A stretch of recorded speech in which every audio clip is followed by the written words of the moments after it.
जो घटना विषय दृश्य आम आपण देखू ताहा आपण मानकु चकित करिब निश्चय। कहीं ना राज्य में 5 कि 10 वर्ष नुहे 24 वर्ष शासन कले गोटे सरकार, तथापि भी आउ प्रति ग्राम को पक्का सड़क जोगाई देवार योजना मध्य कले। एथिपाई कोटी कोटी टंका मध्य व्यय बराद हैला, किंतु एबे पर्यंत बहु ग्राम को होई पारि नाही रास्ता। सेइथिपाई लोक माने यातायात तो असुविधा भोगुछंती हेले जेतेबेले ग्राम रे काहरी देह असुस्थ हेउछि सेमानकु मेडिकल नेबा पई लोक माने नाही नथिबा असुविधा रे पडुछंती। आपण माने देखिथिबे जे पूर्वरु केतेबेले खटियारे तो केतेबेले दोली रे बा केतेबेले स्ट्रेचर रे रोगी बुहा होई आसंती एम्बुलेंस निकटकू बा डाक्तरखाना को। हेले वर्तमान जो दृश्य आपण माने देखिबे ताहा सरकारक कार्यकारिता प्रति अंगुली निर्देश करिब निश्चय। देखंतु ताहले दृश्य टिकिए।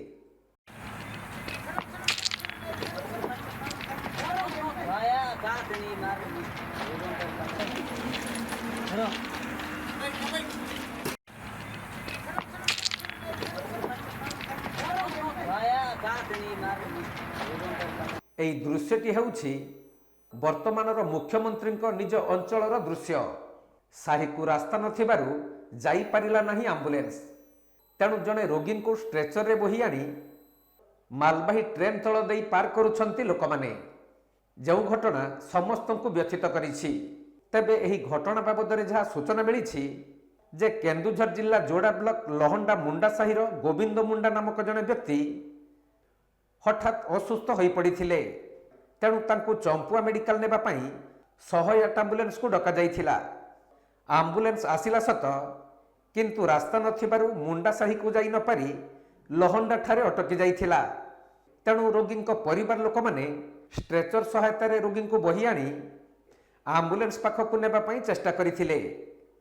मात्र एतिकिरे किंतु कथा सरी नथिला। सही समय रे एक मालबाही ट्रेन सेठारे अटकी रहिबा कारणरू रोगी को नेबा संभव होई नथिला।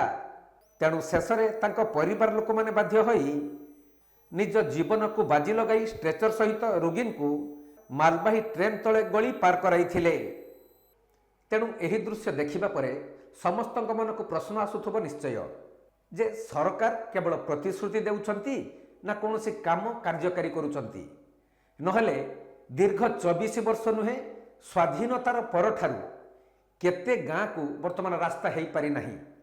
तेणु से ग्रामवासी माने जो प्रकार असुविधा भोगुछंती सेथिप्रति वर्तमानर सरकार टिके दृष्टि देबा निहाती आवश्यक। तेणु आपण मानक सुचिंतित मतामत कमेंट माध्यम रे जणाइबे।